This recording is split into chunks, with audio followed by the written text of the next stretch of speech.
Hello everyone! We came to the most important subjects, tenses. In this video and after this video, we need to use our whiteboard efficient. That's why I will not be seen on the screen anymore. Our first subject about tenses will be present continuous and present perfect continuous. In this lesson, I will explain you just present continuous tense because in Turkish, the meanings of present continuous tense and present perfect continuous tense are the same. Until this point, I gave you information about so many different subjects. After now, we will start to use all this information. So, let me begin to explain the logic of present continuous tense. For the first information, you need to know that we mostly don't use personal pronoun in our subjects. Instead of personal pronouns, we use personal suffix. In our videos about tenses, I will show you personal pronouns in the sentence just to emphasize it. Turkish present continuous tense uses the suffix yor. We obtain the verb root by removing the mek, mak from the infinite form. For example, the verb root of yazmak would be yaz, izlemek would be izle, and konuşmak would be konuş. We can express the present continuous tense in four ways. First, positive. Second, negative. Third, positive question. Fourth, negative question. Positive, I am writing. Ben yazıyorum. Ben personal pronoun, yaz verb root, attachment, your present continuous, personal suffix. To form a positive verb, we start off with the verb root. If the verb root ends with a vowel, we drop the vowel at the end completely. If it doesn't end with a vowel, we attach one O, I, U, Ü. The letter that we choose depends on the verb root's last vowel. Choosing the correct letter is done to preserve vowel harmony. Next, we attach the present continuous tense suffix yor. Lastly, we attach the personal suffix. I want to give you a rule table for positive sentences, and according to this table, I will give you some examples.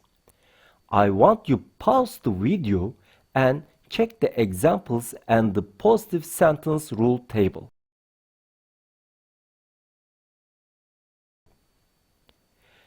As you see, in the first example, yaz is root of the verb and the last vowel of verb root is a. So, we use the first column in the positive sentence rule table.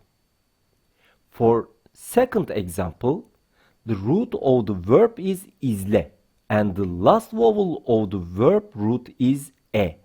So, we use the second column in the positive sentence rule table. Third example's verb root is konuş and the last vowel of the verb root is u. So we use the third column. In fourth example, the root is öde, but because of the last letter of the verb root is vowel, we drop the last letter and we accept the last vowel as ö. So we use the fourth column in the table. Now, I will give you some tables and examples for negative sentence, positive and negative questions. I want you check the tables and the examples. I want you understand the differences in the examples according to their tables by your own.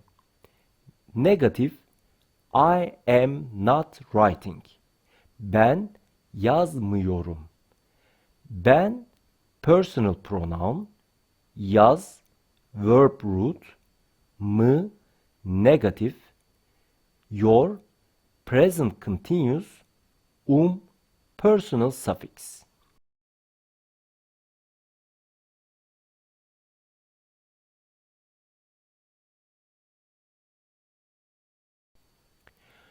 Positive question, am I writing? Ben yazıyor muyum? Ben, personal pronoun, yaz, verb root, attachment, your, present continuous, mu, question, ye, attachment, personal suffix.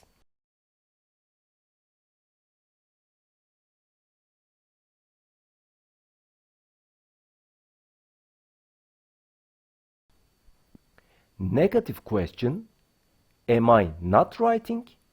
Ben yazmıyor muyum?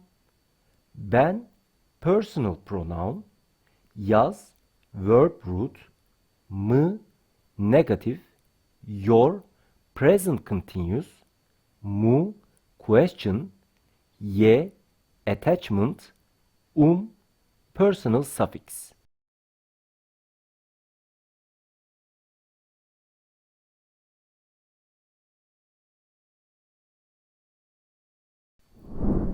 We came to the end of this lesson.